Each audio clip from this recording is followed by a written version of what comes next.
Au début des années 90, suite au succès assez insolent de la Mazda MX-5, une concurrence va rapidement s'activer. Je pense à la Fiat Barchetta, à la MG-F et bien sûr l'une des plus sérieuses rivales à cette Mazda MX-5, c'est bien évidemment cette Z3 2,8 litres double Vanos 193 chevaux. Autant vous dire que là, ça va tarter sévère.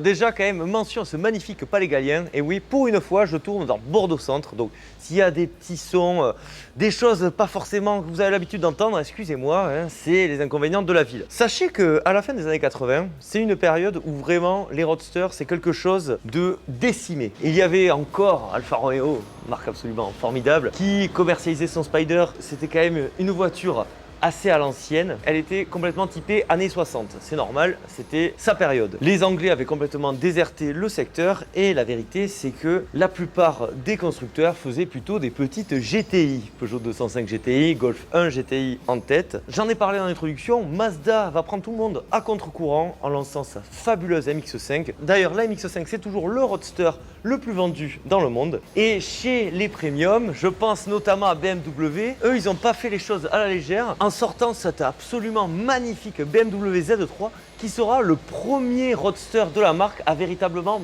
bien se vendre. Ils avaient déjà réalisé la sublime BMW 507, la BMW Z1 qui est plus contestable on va dire. Et c'est vraiment avec cette Z3 qui vont plier, entre guillemets, le game du roadster premium. Et nous, on va se mettre à l'abri. L'habitacle de cette BMW Z3, comme vous le constatez, on va en parler maintenant parce que Bordeaux, il fait beau pendant un mois, et puis le jour où on essaye un joli BMW Z3, il se met à pleuvoir, les giboulées de septembre, bien sûr. Qu'est-ce qu'on retrouve? Un très joli volant, vous le voyez, il est vraiment très très beau. C'est d'ailleurs un volant qui est retrouvé également sur la BMW M3 et la M539. Sinon niveau compteur, on est dans la pure tradition BMW. Ça c'est du BM classique avec les kilomètres-heure.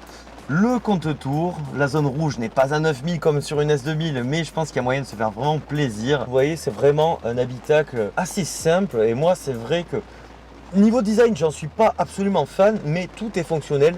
C'est un petit peu la rigueur germanique, hein. Il n'y a pas si longtemps que ça, j'ai essayé une M3 E46. Dans l'idée, ça ressemble beaucoup parce qu'on a bien sûr donc cette planche de bord orientée un petit peu conducteur avec ces aérateurs qui font penser à ceux de la E30, je ne sais pas si c'est exactement les mêmes. Le poste autoradio d'origine, cette voiture est de 99 et il y avait déjà un lecteur CD, ce qui était quand même assez luxueux pour l'époque. On a des petites touches, vous voyez, il y a des attentions quand même portées même sur des détails qu'on pourrait croire assez insignifiants, mais ça y est. Le petit logo climatisation. Les gens qui connaissent pas les cabriolets se disent il n'y a pas besoin. Je dois vous assurer qu'il y en a encore plus besoin que dans une voiture traditionnelle. Ordinateur de bord absolument gigantesque, comme les tablettes modernes. Tesla n'a qu'à bien se tenir. Sinon, le petit lever de vitesse aussi, il est vraiment très beau. Ça, il n'y a rien à dire là-dessus. C'est très joli, très réussi.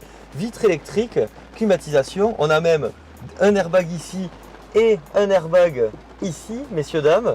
On va regarder la boîte à gants.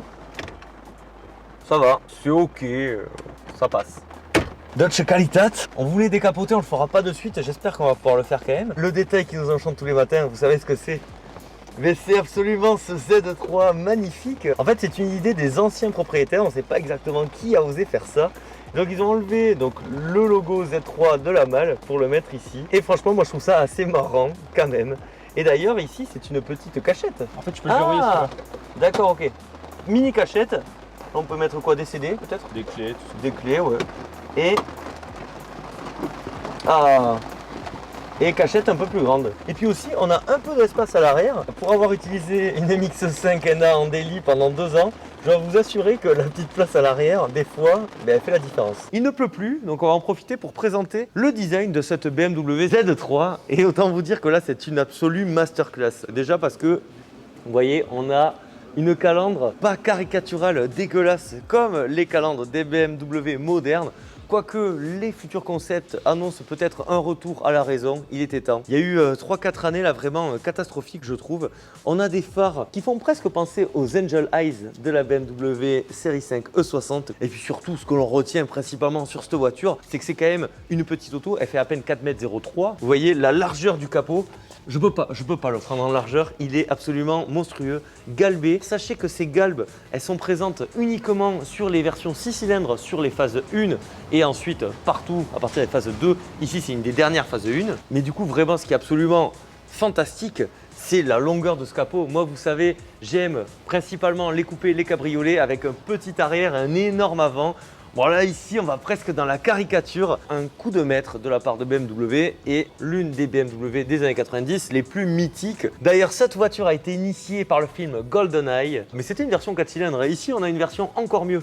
Cette voiture est meilleure que la voiture de James Bond, donc ça c'est pas mal aussi. Forcément James Bond avec une 4 cylindres parce que les 4 cylindres sont sortis en 95 et les versions 6 cylindres à partir de 97. Et c'était vraiment la meilleure idée que BM ait pu faire. Ces ouïes d'aération qui font penser un magnifique clin d'œil à la sublimissime BMW 507 avec le rappel BM ici que l'on retrouve récemment sur le BMW X2. Les rétroviseurs, ils dénotent presque un petit peu, je trouve. Ils sont, bon, c'est pratique du coup parce qu'ils ont l'air quand même d'être assez efficaces, mais c'est vrai que sur une ligne aussi fine, aussi basse, aussi rablée, j'aurais peut-être pensé d'avoir un truc un peu plus fin. D'ailleurs, c'est marrant parce que normalement, les rétros, c'est plus par là. Et donc, vous voyez, ce que je disais, c'est vraiment aussi cet arrière qui s'étire. Voilà, je ne sais pas si à la caméra, on peut le voir. C'est une voiture généreuse avec des galbes, avec des courbes. Le dessin de cette voiture date d'il y a presque 30 ans. Et je trouve, même s'il a un côté un petit peu à l'ancienne, d'ailleurs c'était voulu, hein, c'était presque du néo-rétro avant l'heure, hein, il y a des petits clins d'œil nostalgiques, là où la première BMW Z4 s'orientera plus vers le futur. Celle-ci, elle avait un parti pris un petit peu vintage assumé. Ce qui fait plaisir aussi, c'est cette double sortie d'échappement, hein. Forcément, on va l'essayer bien évidemment. Propulsion avec un vrai 6 en ligne BMW, autant vous dire que là franchement ça vend vraiment du rêve. Ensuite, c'est vrai, le propriétaire m'a dit qu'il était moins fan de la partie arrière. Il aurait pu avoir un poil plus d'amour peut-être sur le design de ses feux arrière. C'est vraiment pour être tatillon. Ça c'est en plastique par contre. Moi, étant connaisseur aussi de cabriolet, je préfère le verre là-dessus. Voilà, c'est juste le petit détail. Mais globalement, vous l'aurez constaté, c'est une absolue masterclass que le design de cette voiture. Bon, le moteur. Alors c'est assez marrant déjà, il est caché par ici. Regardez-moi quand même ce tangent. Waouh! Là c'est impressionnant. J'ai l'impression que c'est une Dodge Viper le truc. C'est absolument énorme.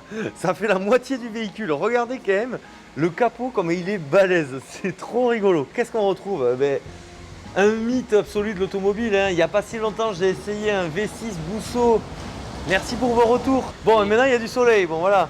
Donc, on sort les lunettes pour l'occasion. Donc, ce magnifique moteur 6 cylindres BMW, vraiment un mythe aussi de la marque à l'hélice. Ici, on a droit à un 2,8 litres d'une puissance folle de 193 chevaux, vitesse maximale de 120 km/h. Le 0 à 100 est tombé en 7 secondes. L'auto fait 1,3 tonne, ce qui reste ok. Voilà, on est à la limite, hein, mais ça va. Ce qui est génial, c'est qu'on a affaire à un moteur absolument indestructible qui a le bon goût, entre guillemets, pour la puissance, la cylindrée, l'époque aussi de sortie, de ne pas consommer tant que ça. On va dire qu'en usage tranquille, c'est entre 9 et 10 litres. Pour une voiture plaisir de 200 chevaux d'il y a 25 ans, franchement, je trouve que c'est plutôt pas mal. Et puis en plus de ça, il est doté d'une robustesse absolument incomparable.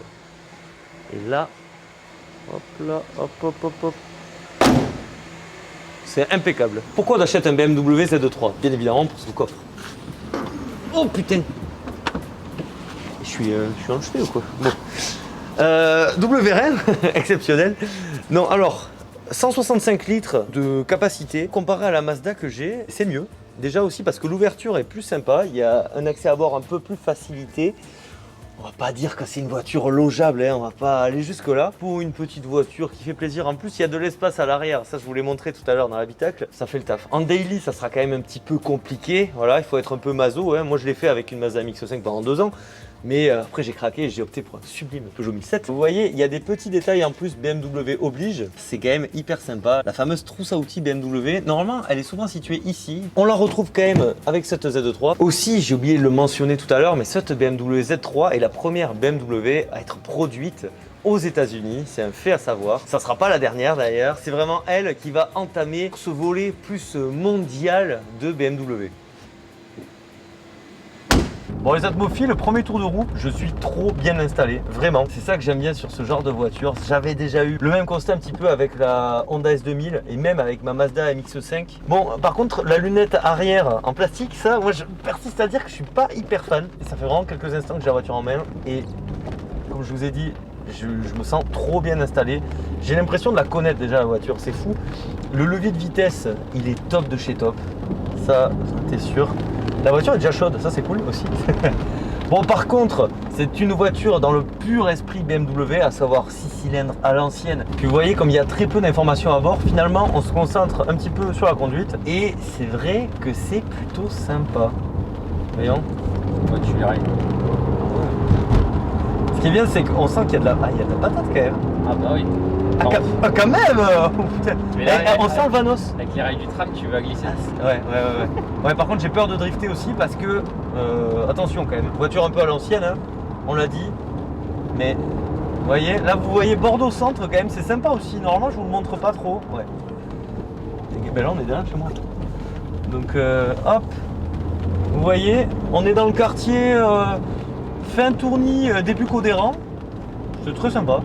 Mais en fait, j'ai envie de vous trouver des lignes où on va un petit peu plus accélérer parce que franchement, cette voiture m'a l'air délicieusement plaisante. Ah ouais. De toute façon, ça se voit, je fais déjà un sourire con là alors qu'on va pas vite, mais il y a l'ambiance quoi. C'est vraiment très agréable. 193 chevaux, je pense que c'est peut-être le meilleur choix dans la gamme Z3. C'est-à-dire qu'après, forcément, la 321 chevaux, c'est absolument n'importe quoi, mais ce que je disais aussi avec le propriétaire, c'est que compte tenu moi de mon expérience, après vous savez, moi je suis pas un kéké de la conduite, je trouve que au-delà de 250-300 chevaux, ça devient juste inexploitable quoi. Pour le commun des mortels dont je pense, sans être méchant, moi je me sens complètement dans cet état-là et je pense que beaucoup d'entre vous qui regardent la vidéo c'est pareil. Il faut savoir aussi être un minimum humble et je trouve que ce qui est bien avec ce genre de voiture, vous voyez ici 193 chevaux, c'est parfait parce que on peut l'exploiter à balle et je peux vous assurer qu'on a des relances vraiment canon. Et ce qui est vraiment bien aussi, vous voyez là je suis en 2, j'étais en 2 à 15 à l'heure quoi. Là je peux me mettre en 3, vous voyez, hop, je suis à 30, voilà. Bon, ensuite on est à Bordeaux, donc des bouchons, hein, voilà. Donc continue à faire des rues sens unique, tout ça c'est super. C'est vraiment le genre de voiture que j'adore. Le parfait mélange fin des années 90, début 2000 entre modernité, parce que vous voyez on a des airbags, on a la clim, on peut s'en sortir, la direction assistée, la voiture est maniable, il n'y a pas besoin d'avoir des carbus et quoi que ce soit, mais à la fois on a un feeling à l'ancienne avec des voitures qui sont pas bardées de technologie et qui, entre guillemets, nous font un peu chier. On va essayer de voir un peu ce que ça vaut quand même. J'ai peur de déraper en vrai avec la pluie. C'est pas mal quand même, hein? Oh ouais, putain, C'est trop bien. ah ouais, c'est vraiment trop cool. Moi j'adore le feeling aussi, la précision du châssis, c'est génial. Bon, allez, c'est encore un petit coup là. Oh là là là là là là, ouais, c'est bien. C'est vraiment un jouet. C'est un jouet qui fait perdre son permis. Et encore, je vous dis, c'est que la 193 chevaux. Hein. Ah ouais, puis le bruit du moteur, putain. Ah ouais. Putain, c'est trop cool. J'aime beaucoup. En plus, c'est pas la première BM en 6 cylindres que j'essaye. Mais c'est vrai que dans ce genre de petit roadster, nos sens sont encore plus en éveil que j'avais adoré aussi la série 560 hein, avec le 231 chevaux justement. Mais ici, je sais pas, je trouve que tout se ressent encore plus parce qu'on est au ras du sol, on a l'énorme capot, on est dans un habitacle tout petit. En plus, ce qui est bien, c'est qu'on a quand même de la luminosité, ça j'aime beaucoup. Voilà, vraiment faite pour cruiser, vous voyez, on peut mettre le coude. Bon, aujourd'hui il pleut malheureusement, mais écoutez, peut-être qu'un jour on fera un comparo Z3 MX5 sous le soleil, ça pourrait arriver. Oh ouais, putain. Et j'aime bien parce que il y a un peu, ben c'est le Vanos quoi, c'est un peu l'effet VTEC de chez BMW. Ça pousse Et jusqu'à on le sent la fin, quoi, ouais, ça pousse vraiment jusqu'au bout. Ah, c'est trop cool. Le bruit, putain. Puis ça freine plutôt pas mal. Apparemment, un des soucis avec des freins d'origine, c'était que c'était assez peu endurant en conduite sportive. Et je vous avoue quand même que je suis curieux de voir ce que ça vaut en 321 chevaux. Le 321 chevaux, si jamais quelqu'un l'a en coupé ou en cabriolet, ou même la Z4M aussi, hein, ça doit être très très sympa. Allez, dernier axel, allez. Ah oui. C'est n'importe quoi. Vous inquiétez pas, on respecte toujours les limitations de vitesse. Ça c'est... Vous le savez, on le dit souvent sur la chaîne. C'est plein à tous les régimes quoi, ça c'est trop cool aussi. Allez, on met la 3. Sur un filet de gaz, ça repart. Je suis en 3 là. C'est ouf. Là, vous voyez, si vous voulez pas trop consommer, ça marche. Là, je me remets en 2 juste pour tenter. Allez, un dernier coup. Ouais, ça marche bien. Ça marche bien, ça marche bien. Franchement, non, c'est trop cool. J'adore. Je comprends, même si je la trouve un poil surcotée, qu'elle garde une sacrée cote d'amour parce qu'elle a tout pour elle, hein, en fait. Hein, c'est tout. Est-ce qu'il faut opter donc pour l'achat d'une BMW Z3 ? Vous l'aurez compris, cette voiture, elle est pétrie de qualité. Vraiment, je l'adore. En vrai, le seul souci que je pourrais le rapprocher, c'est peut-être son rapport prix-prestation. Une version comme celle-ci, c'est autour de 20 000 €. Peut-être je les mettrais dans une autre voiture. Après, ça reste vraiment une auto formidable.